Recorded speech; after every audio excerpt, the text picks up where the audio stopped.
introduce our speaker. The fabulous Dr. Beth Braun is a wellness expert specializing in diabetes management, nutrition, and behavior modification for over 20 years. Dr. Braun has had type 1 diabetes for 42 years and started her career in diabetes as a poster child for the Philadelphia JDRF and knew since she was a teenager that she wanted to help people with the emotional challenges of diabetes. In the past 2 years, she was one of the first people trained by both the ADA and JDRF in their new mental health programs in connecting the emotional aspect to diabetes care. And with that, Dr. Braun, we're so happy to have you. Please take it away.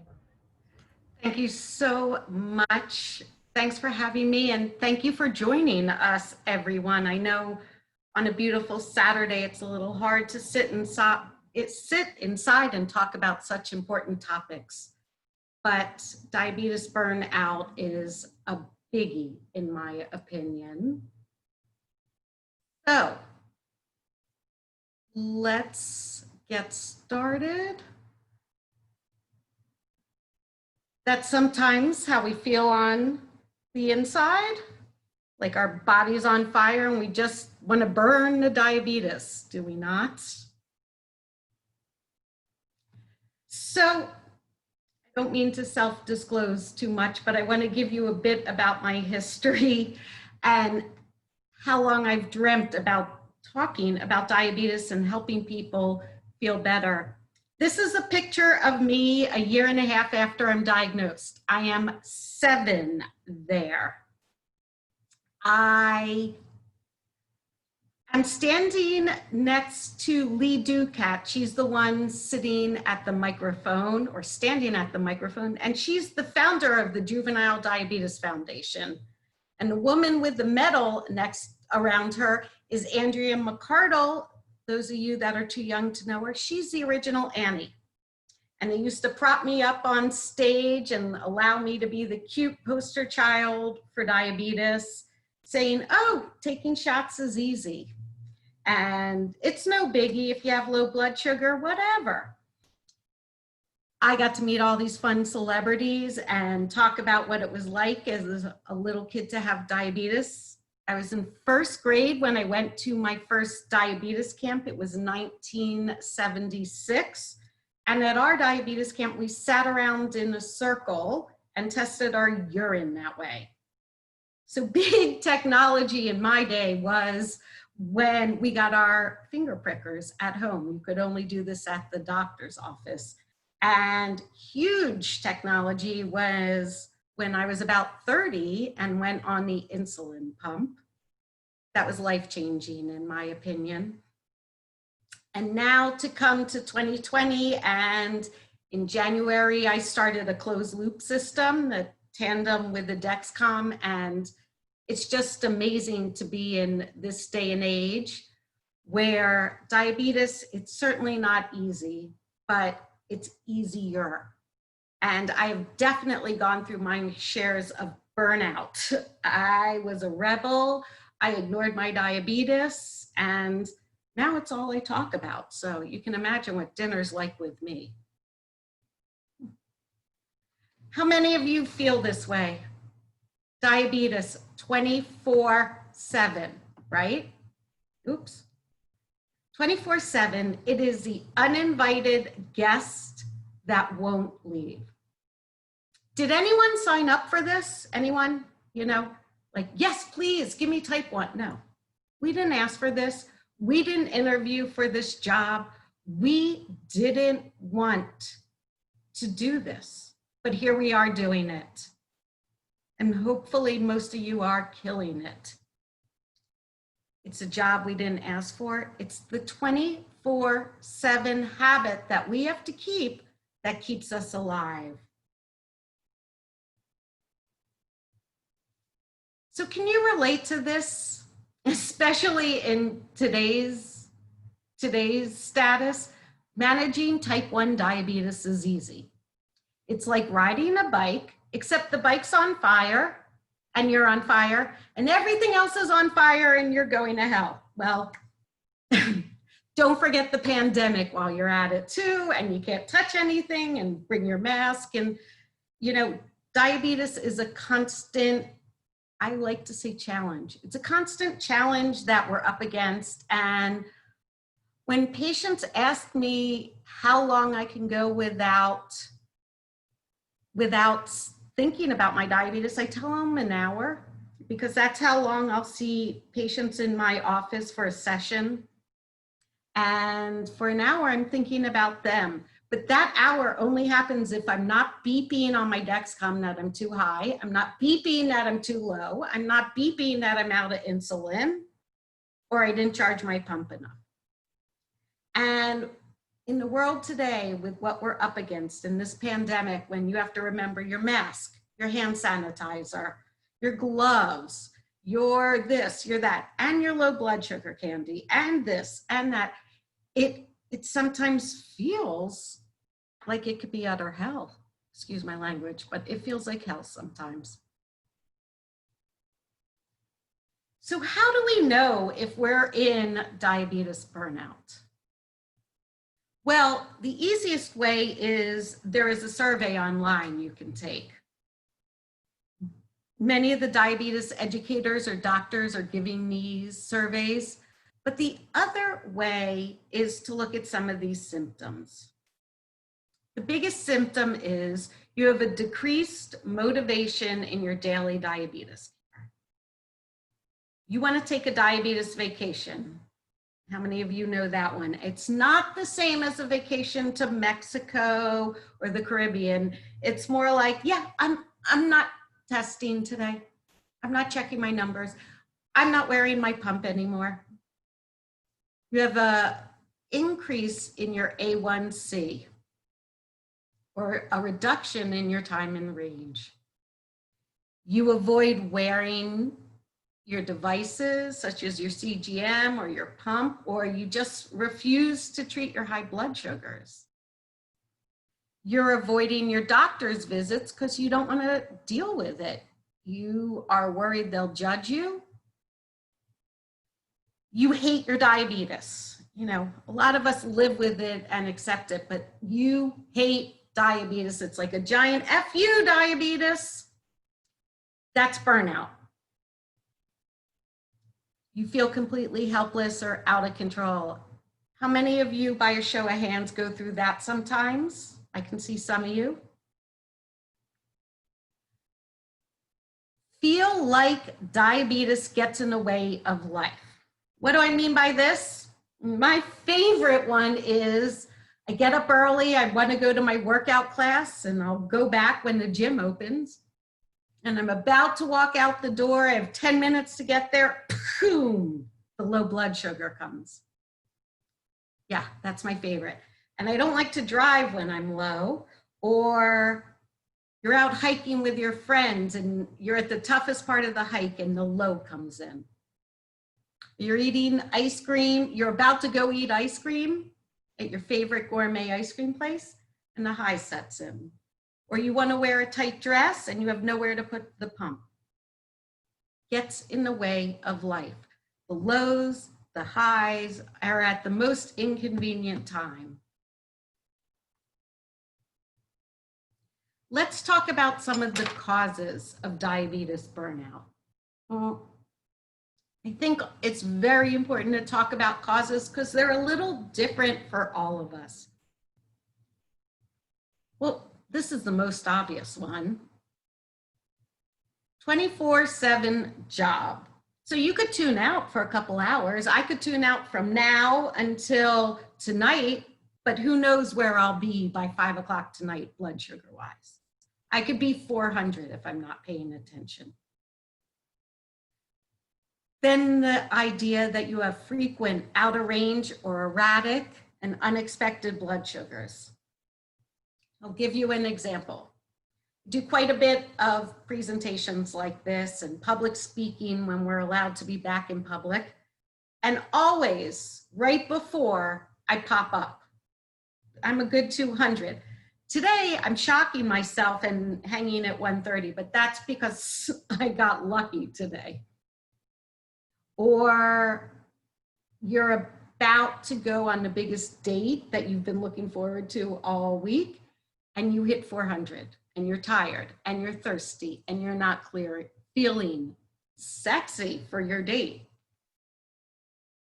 You have difficulty getting your numbers on track. No matter how hard you work, the numbers don't come back. So you can focus on this or you can give up. And I don't think giving up is the answer. Then constraints about eating. Well, many of you may have the food police living in your house. I know when I go out with my friends, they are often judging me like, should you be eating that? Yeah, I'm an expert in diabetes, guys. Should you be eating that? Or like I mentioned, the ice cream parlor, you go to your favorite ice cream place, but you're 300. You could take it home, but you really want it there and then. You're out at your favorite sushi place, you're running high. You're taught that you can't eat sugar, and yet you know it's carbs. Back many years ago, they didn't use the carbs, they used sugar. So we didn't have candy, we didn't have cake, but we were allowed bagels and pasta. And in about the 1990s, it switched to carbohydrate counting. And it was a big shift for the people that had already had diabetes. It was a huge change in lifestyle for us. And many people think type 1 and type 2 is the same, and they're constantly saying, should you be eating that? Not really knowing true nutrition. Concerns about weight gain. This is a biggie where I am in Los Angeles, but I think it's everywhere. People are told when you first start taking insulin, you could gain some of the weight back that you lost during pre-diagnosis when your blood sugars were running high. And then people learn, maybe from diabetes friends or diabetes camp, that if you're running higher, you lose weight. Well, this is not a healthy way to lose weight. In fact, it's the most dangerous way to lose weight. So if I take my insulin, I'm going to gain weight, but if I don't take my insulin, I'm going to end up in the ICU. There's something called diabulimia that can be common with type 1s, where you purposefully run high to lose weight or to keep your weight down. It is the most dangerous way. Take your insulin if you want to lose weight. Eat healthy, eat low carb. And if you have any other questions about weight loss, let me know. You feel unsupported or negative interactions with friends, family, or doctors. So many times I have people in my office tell me how judged they feel by parents, by their spouse, by the food police. They're scared to tell their doctors anything because they're worried that the doctor's going to judge and yell at them. Well, you should not be using a doctor like this. You should be using a doctor you feel comfortable with. Family's tough. They can trigger so many emotions in us. And you feel like they're just constantly judging and yelling and telling you things that don't help. So it will push you maybe to not take care of yourself, almost like a negative reinforcement issue. I think this is a huge one. You feel others don't understand the challenges of living diabetes. You know, nobody knows what a low blood sugar feels like until they have type 1 and they're in it. Nobody knows what it feels like to go from 40 to 300 back to 40, and how you feel like molasses, and it feels like you have run out of batteries and your body isn't cooperating with you. I think it is one of the most challenging emotional feelings and physical feelings we come up with. And it's so hard to explain to people.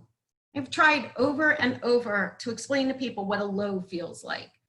I use the Tasmanian devil, the guy that used to come spinning through your room and eat everything in sight. That's what a low feels like. and high feels like there's cement or molasses in me. But how do you really communicate this? And how do you communicate how awful you feel even after the low happened, that you don't feel like working, that you don't feel like going out at this point, that it's hard to function and people just want to say, oh, you're blaming your diabetes. Feel isolated with all of those feelings that nobody understands. Okay, this is a biggie. Concerns of being treated differently by others. I know when I was in high school, my family moved from Philadelphia to LA, and my parents threw me in Beverly Hills High School, like, here you go, kid. I completely forgot I had diabetes. Completely, it wasn't even on the radar. I think sometimes people from high school are shocked when they're like, I didn't know you had diabetes. Back then it was easier to hide. There was no CGMs, no pumps. I took my insulin when I felt like it. I know for sure people in college didn't know. My roommate did, but that's it. And there's also the worry of when you start dating someone new, how do you explain this, that you need to take injections? And with new friends, how do you explain this? Are you worried they'll think less of you? I think this is one of the biggest ones. And until you can really embrace your diabetes and feel comfortable with who you are, it could be a real issue in denial of diabetes. That's what I like to call it. And it becomes dangerous. Okay, and then there's other priorities. Now, who has diabetes as their first priority when you add in work, when you add in school, when you add in dating or marriage or kids or, oh, I don't know, a pandemic? Where I am in Los Angeles and throughout the US, we're having total protests and riots. So we got protests, riots, pandemic, and diabetes. What are you putting first? Well, I'm going to guess it depends where your numbers are right now. How about that one?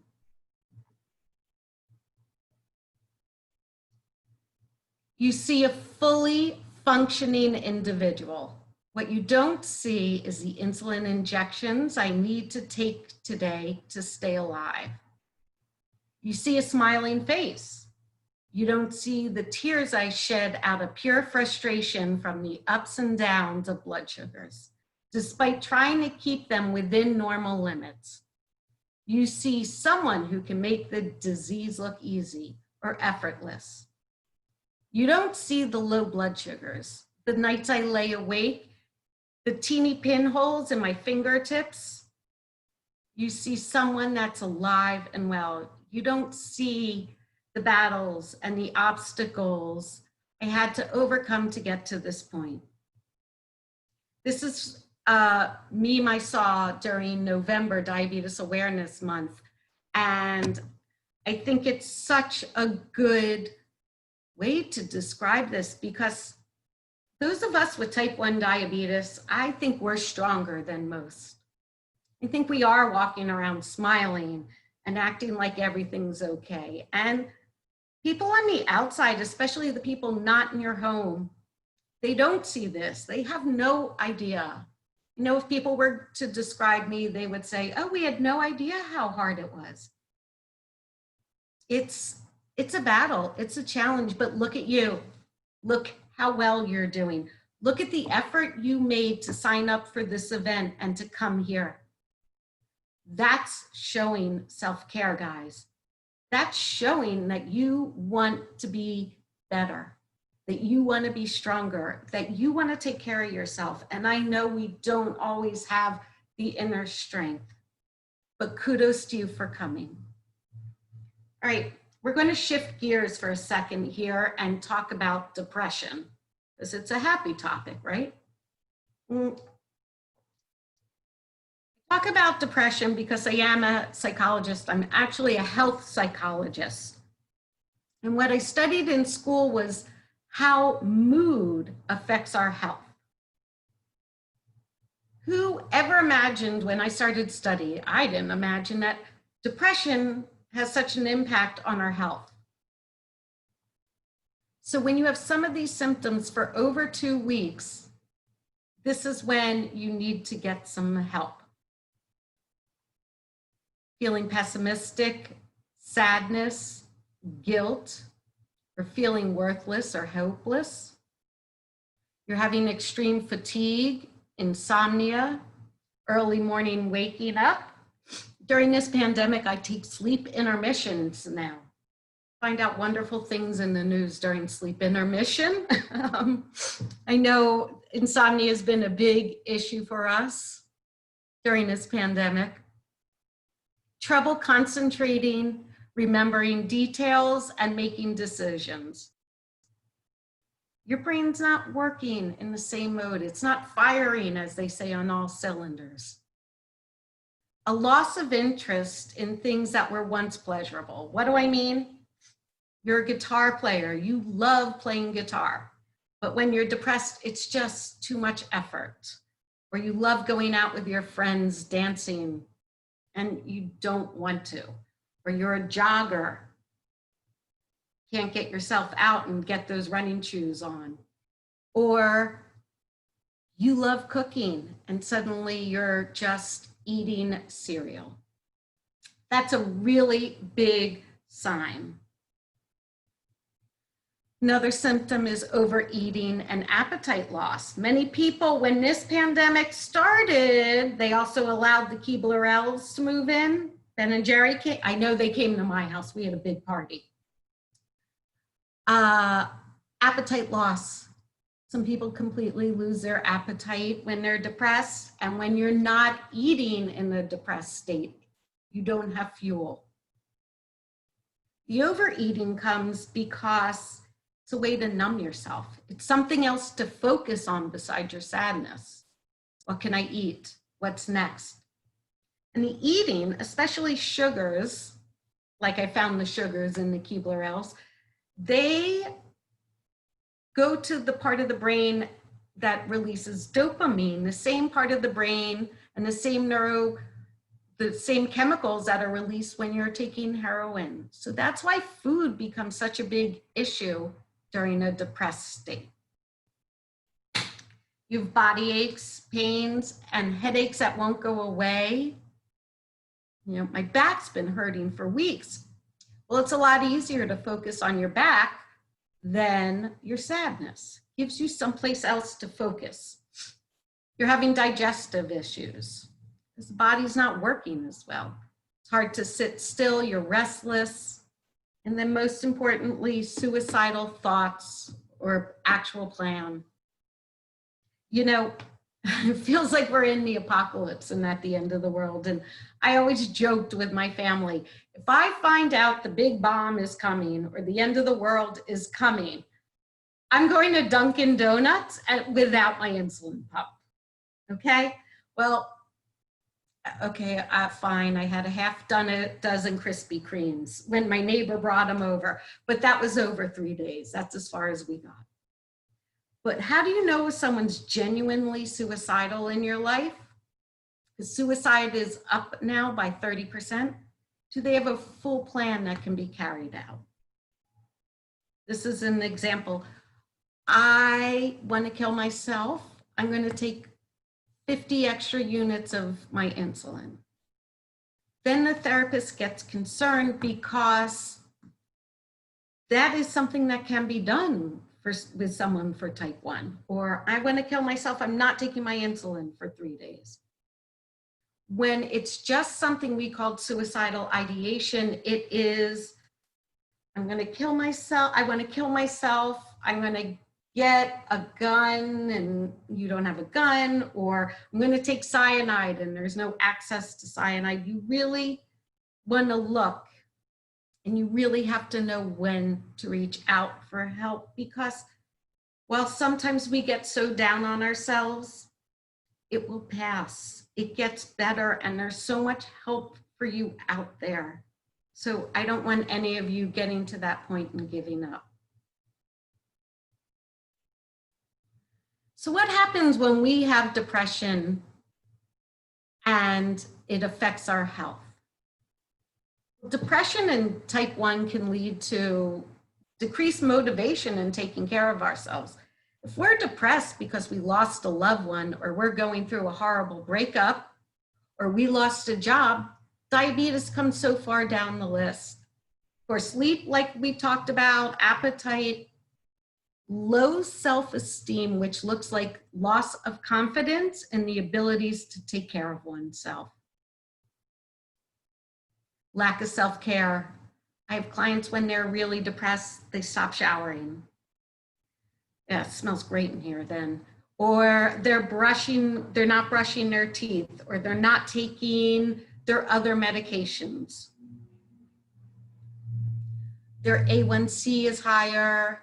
And what happens is this can lead to more diabetes complications. If you start ignoring your diabetes for a couple days or even a month, it's okay. It's when it starts going long-term. It's when you're ignoring your diabetes for years at a time that it becomes troublesome.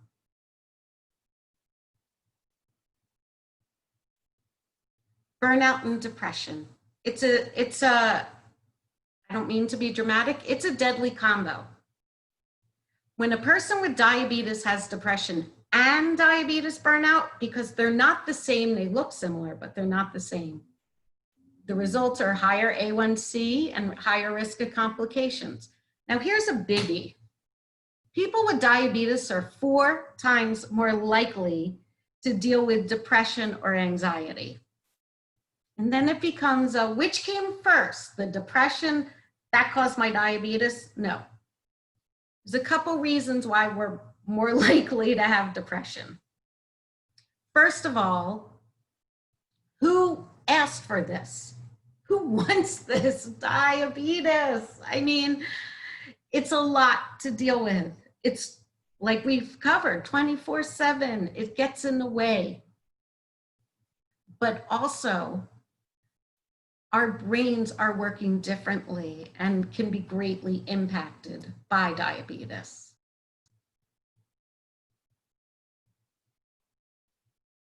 So I promised I'd give you some solutions.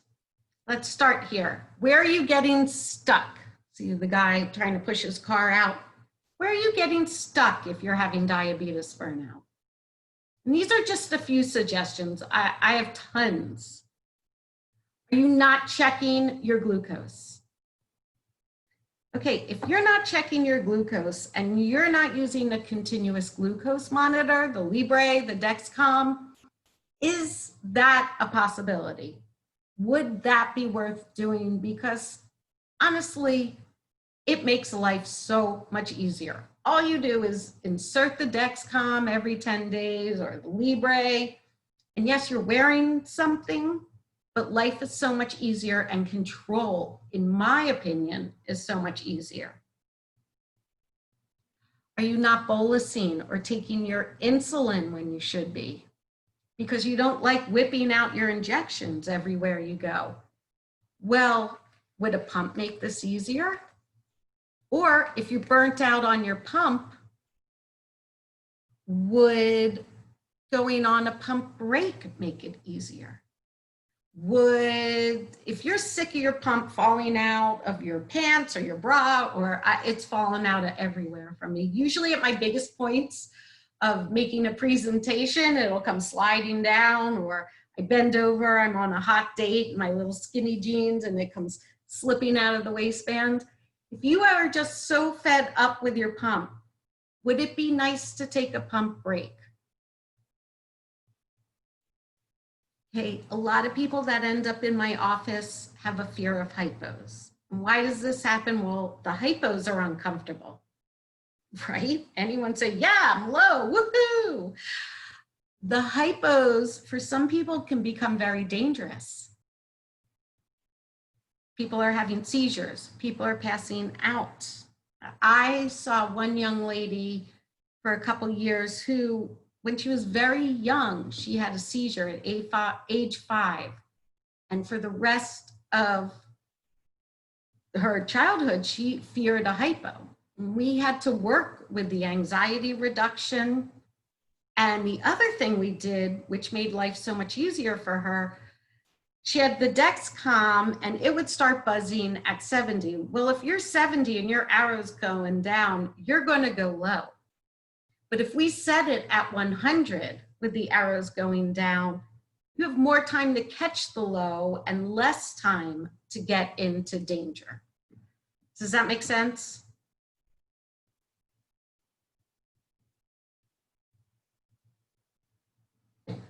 Emotional support.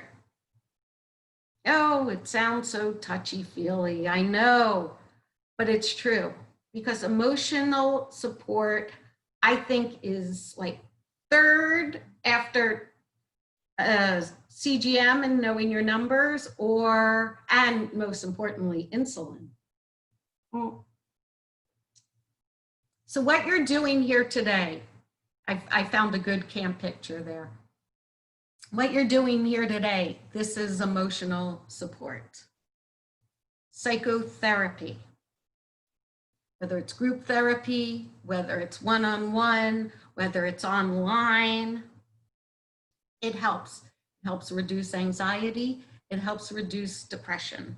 And there are very different kinds of psychotherapy. For example, I am a cognitive behavioral therapist, and I don't go back to your early childhood and say, oh, were you breastfed, like a Freudian therapist, which is great too. It helps you work out issues. I'm not putting them down, but cognitive behavioral, we work on what's right there in the room. Are you not checking your numbers? Okay, let's make some small changes. Let's find what's easier. Are you not exercising? How can we set some small goals? And then the patients come back and they say to me, that didn't work. I know I said I was going to walk every morning, but I hate getting up in the morning. And I'll say, okay, this week, let's go try it in the afternoon. Take a sunset walk. We work with your lifestyle, in other words. Emotional support from a diabetic educator who gets your lifestyle. Well, anyone can go to a diabetic educator. I think they're pivotal in our lives. But if the diabetic educator just sends you home and says, okay, this is what you should do, good luck with that, yeah. It's not the same as someone that you trust and you can look at and say, look, on Saturdays and Sundays, I like to go out and I go to concerts and parties and I want to have a couple cocktails. And I need to know how to dose for this. I need to know the right things to eat and where to be running or numbers wise. You want to work with a doctor or diabetic educator who gets you. And that's another one of my points on this slide. Find an endocrinologist that you feel comfortable with. Until I was almost 30 years old, I had such bad relationships with my endocrinologists. My first one, when I was a little girl, he smoked in the office in Philadelphia. And I would make up my logbook. I would lie and just write 80, 100, 80, 100. I was such a liar, but it was easy back then. And I felt like I owed him nothing because even at age 7, back in the 70s, I knew smoking was bad. So how am I taking advice from you, dude? Anyway, when I was about 30 years old, someone got me to one of the country's leading endocrinologists, and meeting this woman who's tough changed my life. Seeing my endocrinologist who helped Olympic athletes such as Gary Hall or Eric Tozar, the marathon runner, she's helped so many celebrities. I mean, she changed my life because she talked to me like a person. She talked to me like a person with diabetes instead of diabetic. She convinced me to go on a pump. That was amazing. She helped me get a CGM.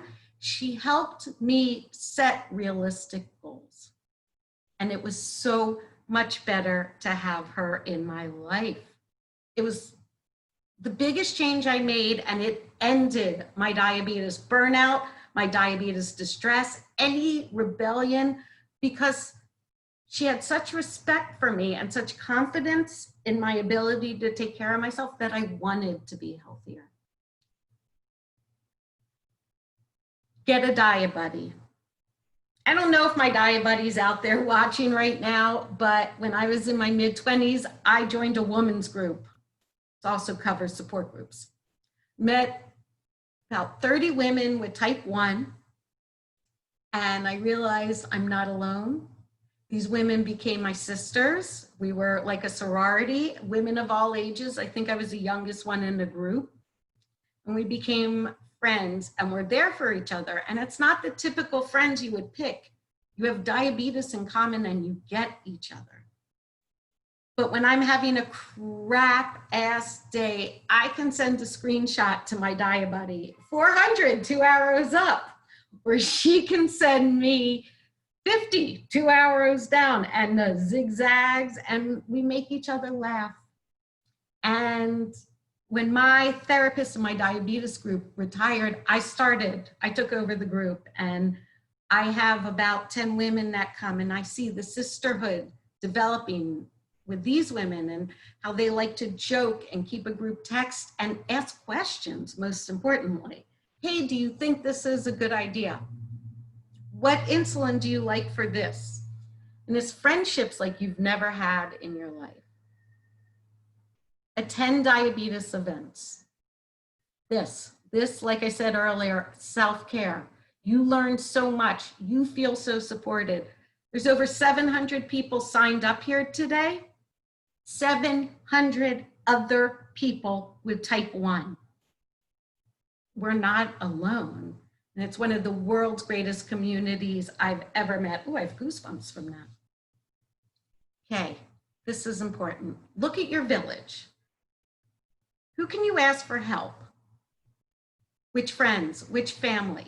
And which of those people push your buttons? And I mean the food police, or, oh, you're such a hypochondriac, or you're doing great, this must be so hard, I can't believe how much work you have to do. You want your village to be your biggest supporters. You need a village, and they are important to you. And no matter how big your village is, get it bigger. Grow your village, because our village is the one who shows up when we're sick. Our village is the ones that show up when we're having a rough time, or we lose a loved one or a pet. Village is the one that shows up when this whole pandemic first started and offered to go to the market for me. Hey, do you need anything? Hey, we're going to Trader Joe's. Let me know if I can get you anything. It's the village that helps you through the darkest of days. And I am so grateful for my village. And this is one of the #1 keys, not just in diabetes, but in life. Get a village. Okay, this is probably my most important slide. If you're having diabetes, burnout, or denial, start small. Let's say you're sitting in the audience right now thinking to yourself, well, I don't take my insulin, I don't know my numbers, I'm not doing much of anything. I'm not going to tell you to go home and start take care of yourself. Wait a minute, you're home. I'm not going to tell you to turn off the computer and start taking care of yourself. I'm going to say, let's start with one goal. I think with diabetes, the most important goal is taking your insulin. What would make taking your insulin better? Maybe you're only taking it once a day. So let's start for 5 days taking your insulin at least 3 times a day, or at least with 3 meals a day. Find your motivation. Oh, I'm sorry, let's go back to goals. And then once you conquer one goal, then we can move on to the next goal, and the next goal, and the next goal. And there is a sense of self-esteem building that comes when we accomplish our goals. Even if it's the goal of exercise. I can't exercise, I won't, I'm too lazy, I'm too tired. See how good you feel after you do it. See how good you feel when you get your numbers in range from 40% to 45 to 48.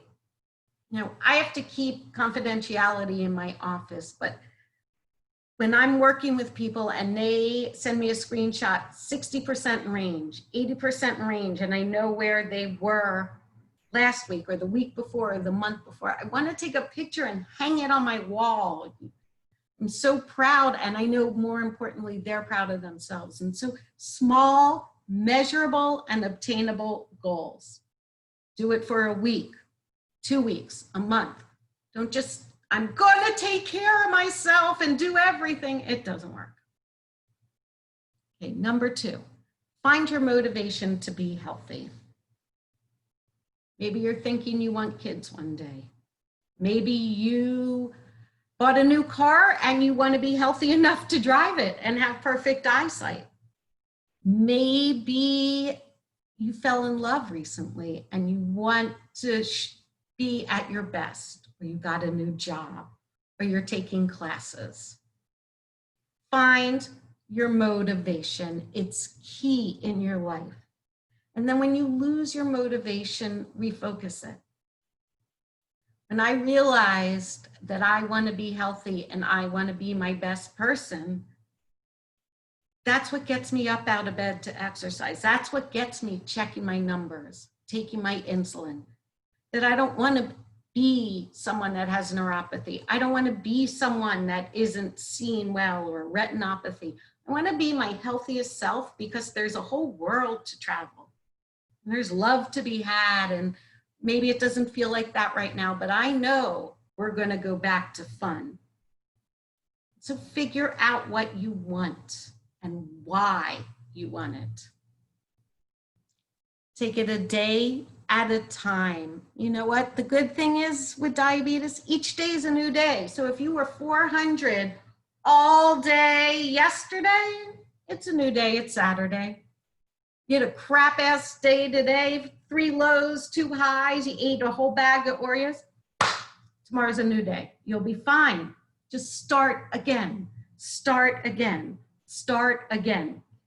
Get up, brush the dust off, and start again. It's not the end of the world, and it's never too late. Okay, you are allowed to scream. You might even want to throw your pump across the room or your bottle of insulin. I don't recommend it. You're allowed to cry, screaming, crying, talking, yelling. It gets the stress out. We are under so much freaking stress day after day, and the beeping and the buzzing and the lows and the highs and the insurance drama and the insulin prices. You're allowed to, but you are not allowed to give up. You can't give up because that's pointless. Giving up doesn't help anyone. Staying focused and figuring out your motivation. That's what works. One bad day, one bad week, one bad month. Don't give up, you keep going. All right, I want to thank you guys for listening to me. Here's my email and my website, and there's my boyfriend, Leo. Dr. Braun, thank you so much. That was an amazing session. And I have to share with you that our chat has been popping this entire time. People are sharing some great tips and their experiences. And I wanted to bring up a couple of big topics that people were talking about in our chat. One of them was the topic of pump breaks. So yes. What if you want to take a pump break, but thinking about injections makes it sound like you will be more constricted rather than getting a relief? Okay, first let me say I am not a medical doctor, I'm a PhD, but I am a 45-year, not 42, I hit 45 in April, and I took a pump break twice in my life. I often take pump breaks if I'm going on vacation, because I like to be in a pool or the ocean, and this is something you sit down and you talk about with your doctor. Can I go off the pump for a week or 2 or a month? I took a year off and never did I appreciate my pump as much as I did. We have so many options now. We have inhaled insulin, we have insulin pens and injections, and with the long-range insulin, the basal insulins, life is much easier. And with all of the newer insulins, they work so much faster. And if you don't know about the inhaled insulins, that's something to look at too. But If you are having pump burnout, I highly recommend talking to your doctor about it. My control was not as tight, but my wardrobe was fantastic.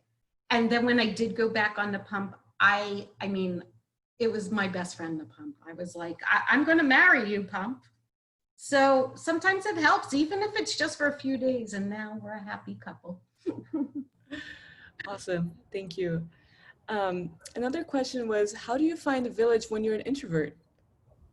Oh, that's a great question. Your village doesn't have to be that big.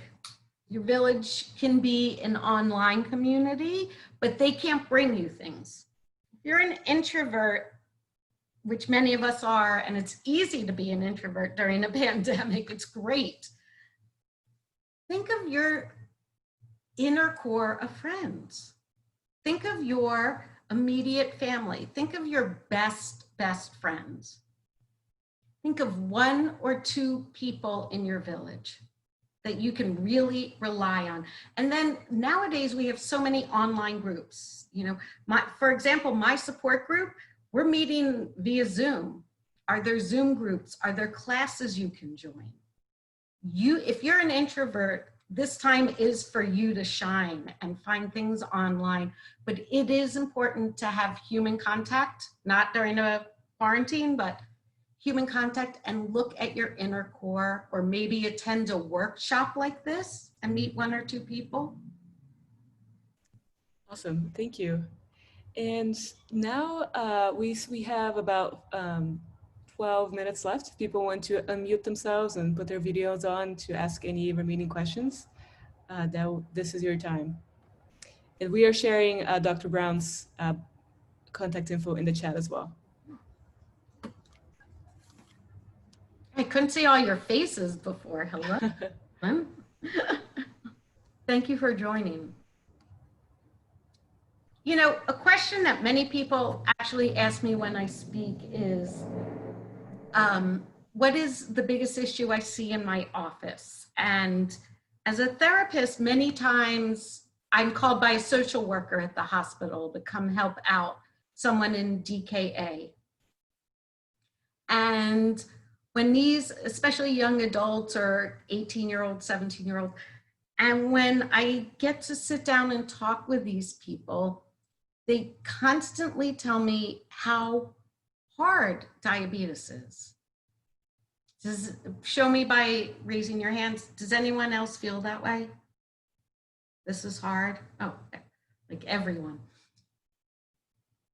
Figure out who can help you get it to a less challenging place. Figure out what technology you can use. Figure out how to work with it and break down your day of what gets hard. If it's exercise, what can you do? If it's eating, what can you do? And make it unhard. And of course, having this space for us all to connect, it's been great to see everyone's tips and shared experiences coming in. I'm sure that makes us all feel a little less alone. Does anyone have anything they want to speak up about in this last Q&A part? I just had one question. As you're starting to deal with that brink of burnout versus depression and getting into therapy, do you have any tips for, as you're having those like initial conversations, trying out therapists, to find someone who would be a fit and actually understand you? Because I've wasted a lot of time personally with therapists that like maybe helped me because I was going through a job transition, or I went through a really bad breakup, but I wasn't able to address the diabetes. And like, that's such a big part of the everyday that like gets me down in little ways, or as a preoccupation that, you know, I need to address that just as much as I need to address the other stressors in my life.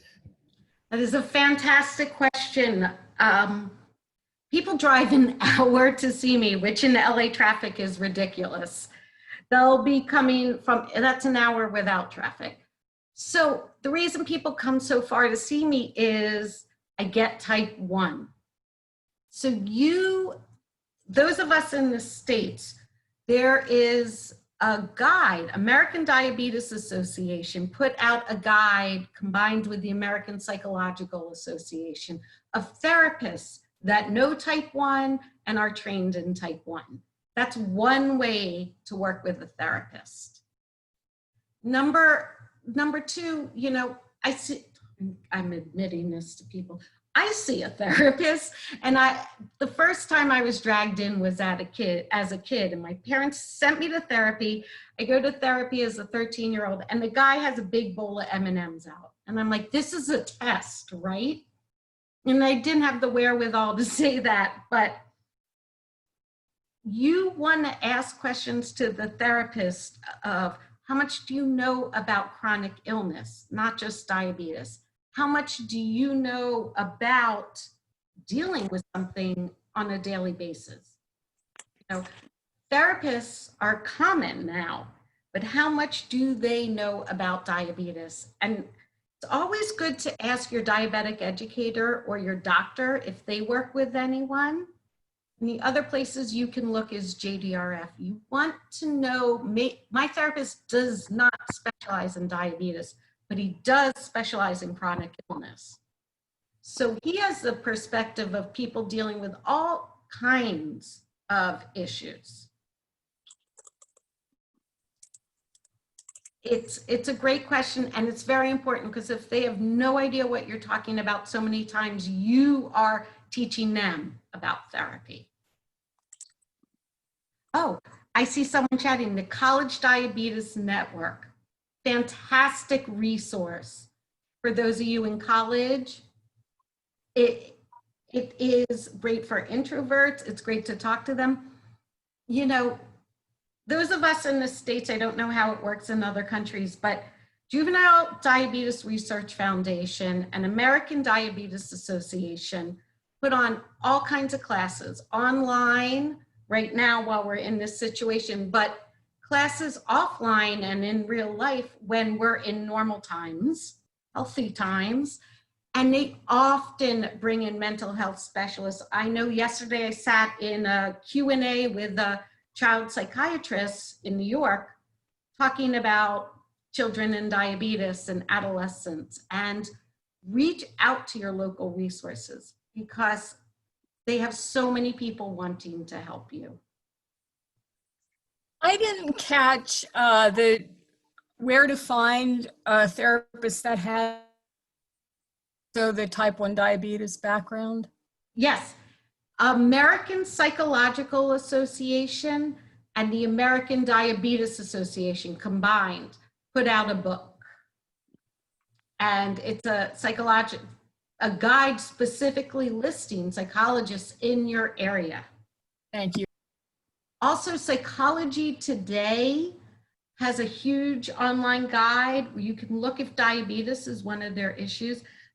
I mean, but that's a huge, overwhelming guide, and not everyone's listed. I'm not even listed in there. I think you have to pay to be listed. But my best advice, reach out to one of the two organizations or one of the several organizations, because so many therapists do work with them and they're giving mental health talks. Ask your doctor as well. Awesome. Anyone else? Questions? Thoughts? And for those of you that came late, oh, yes. I see a hand raised. Stefania, were you asking a question? No, I was fixing the umbrella. Oh, okay. Okay. I'm doing another talk later today on mental health tips with diabetes that is actually different than this. And Karen.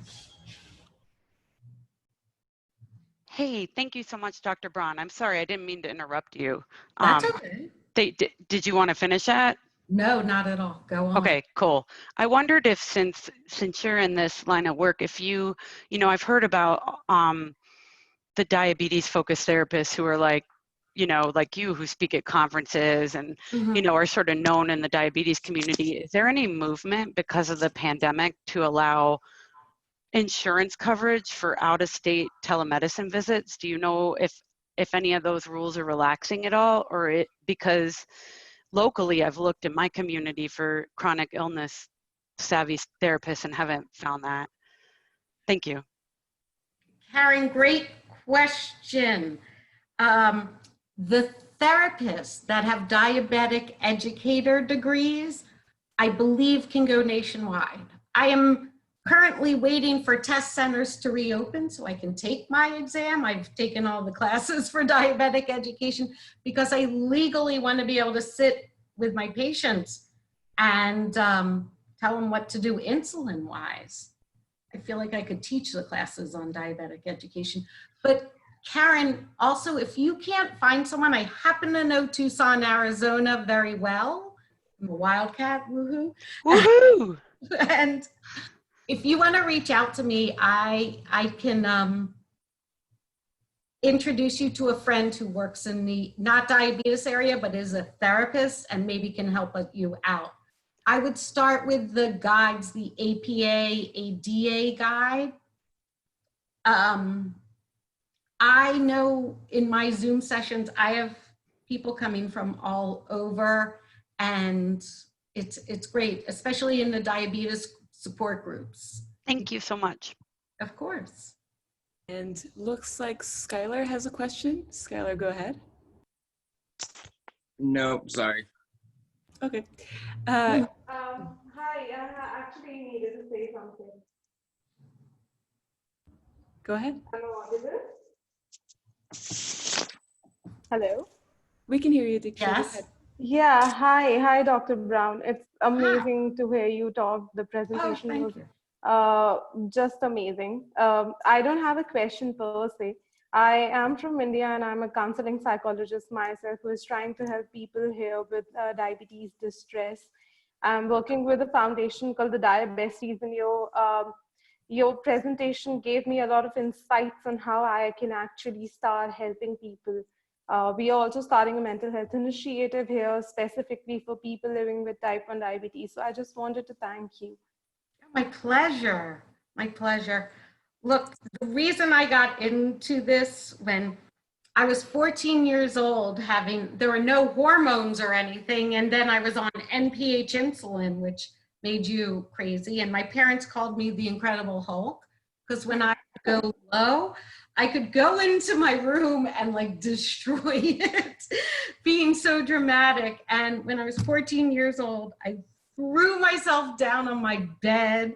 I remember my room so clearly, hot pink room. And, you know, at 14, I had diabetes 9 years already, and I was giving injections, and I just started crying, thinking, I need someone that understands what this is like. I need help. I need help. I need help. And when I grow up, I'm going to be someone that lets people talk about the feelings with diabetes. And getting my PhD in behavioral medicine and psychology, I learned how much our health is impacted by our thought process. There is a whole mind-body connection, and the mind-body connection plays a huge impact in diabetes. When we're stressed, what happens? Numbers shoot up. Cortisol, numbers shoot up. How many of you were running around with high numbers at the start of this pandemic? I mean, between my Keebler-elf boyfriends and the stress of the pandemic and managing patients and them telling us diabetics are high risk, oh my God, don't leave your house. I was like, help. And then it's a catch-22 because you have the high numbers and you get depressed. And then they come out and say, you're 4 times more likely to deal with depression if you have diabetes. Well, hell yeah, I have machines attached to me. I take shots to stay alive, or machines, and insulin's $3 a bottle. Of course, there's a lot to be depressed with, but how can you turn it around and make lemonade out of the lemons? How can you find support? How can you find, you know, happier times or a way to work through it, or people to lean on? We talked about a village. Who understands this? Look, every single person in this chat room understands what we're talking about. Every single one of us. And knowing that you're not alone. And I think, you know, I talk about this in my next talk, mental health tips, but for those of you that won't be there, gratitude and knowing what you do have. Yes, it's a pain in the, excuse my French, it's a pain in the frickin' ass to have this. But at the same time, we are the world's biggest warriors. We know adversity. We know how to overcome. We know that you could start your day at 400, go to 30, and still kill it on a date or kill it in a meeting or in classes. And things that are tough for non-diabetics are so much easier for us. So if you could find your inner strength and